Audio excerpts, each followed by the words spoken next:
दोस्तों इस वक्त मैं मौजूद हूँ राजधानी जयपुर के शास्त्री नगर में, जहाँ हिजाब को लेकर विरोध प्रदर्शन किया जा रहा है। और इस वक्त हमारे साथ मौजूद है इंजीनियर मोहसिन। आइए इनसे बात करते हैं।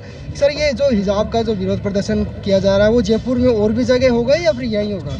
देखिए, हमने एक शुरुआत करी है, एक पहल करी है। उसकी वजह यह है कि जयपुर की आवाम इतनी अवेयर नहीं है कि वो एक साथ तमाम जगह प्रदर्शन कर दे, लेकिन हमने पहल करी है। हर आदमी ये देखता है कि कोई ना कोई पहल करे, तो हमने कोशिश करी है एक पहल करने की। इंशाल्लाह उम्मीद है इस सोई कौम से कि ये जो है अपना जगह जगह जो है प्रोटेस्ट प्रदर्शन करेगी इंशाल्लाह ताला। और हम भी कोशिश करेंगे कि कल एक जो है परमिशन लेके और जयपुर के लेवल पे एक हमारी तरफ से जो है प्रोटेस्ट हो।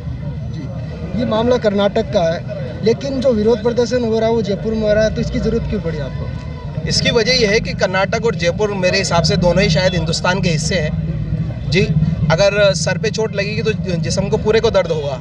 अगर हम ये सोचें कि कर्नाटक के मुस्लिम ले रहे और यहाँ नहीं ले रहे, आज अगर हम पड़ोसी की आग नहीं बुझाएंगे तो कल आग हमारे घर में लगेगी।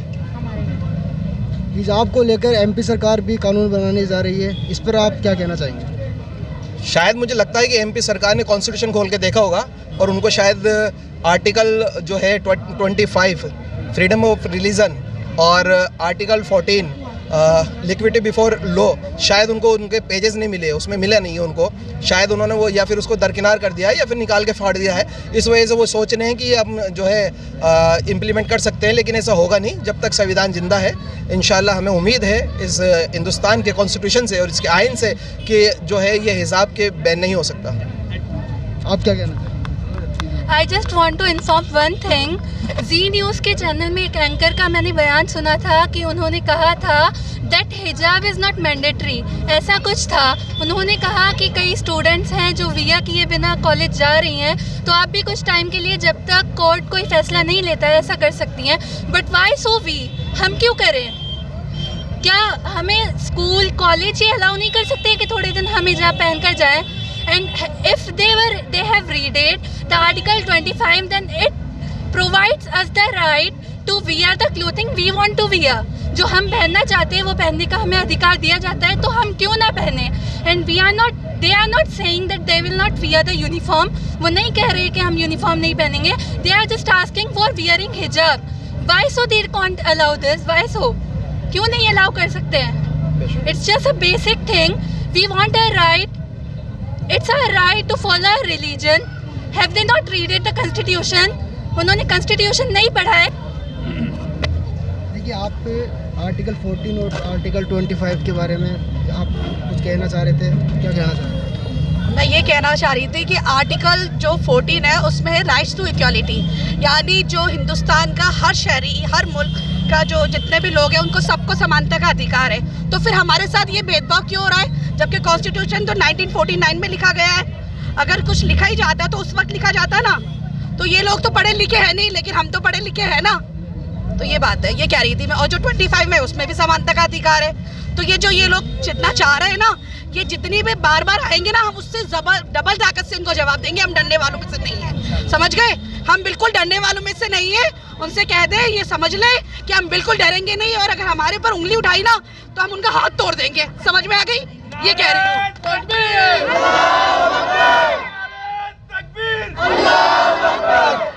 पसीना सब कुछ लगाए, ये हमारे जहनों में रहे।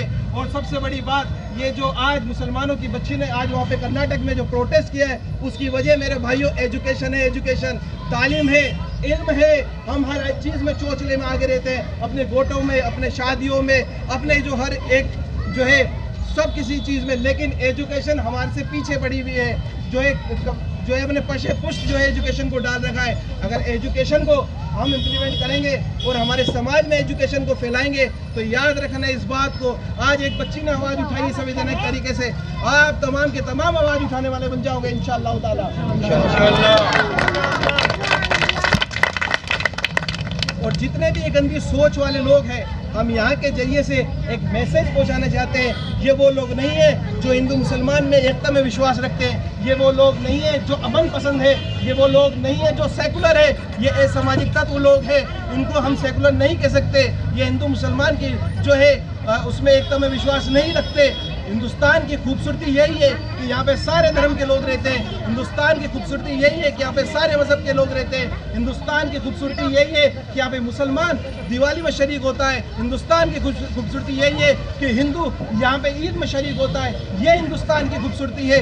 ये जो कल का भविष्य है, ये बच्चे जो कि गमछा एक विशेष कलर का गमछा टाककर और कर्नाटक के स्कूल और कॉलेज में जा रहे हैं, ये कौन से धर्म से ताल्लुक रखते हैं? ये हिंदू नहीं हो सकते, ये सनातनी नहीं हो सकते, ये सिख नहीं हो सकते, ये असामाजिक तत्व है, इसके अलावा कोई नहीं है। अगर हम जो भी काम कर रहे हैं यहाँ पे सिर्फ इसलिए कर रहे हैं कि आने वाली नस्ल को यहाँ पे इतना जद्दोजहद ना करना पड़े जो हमें करना पड़ रहा है।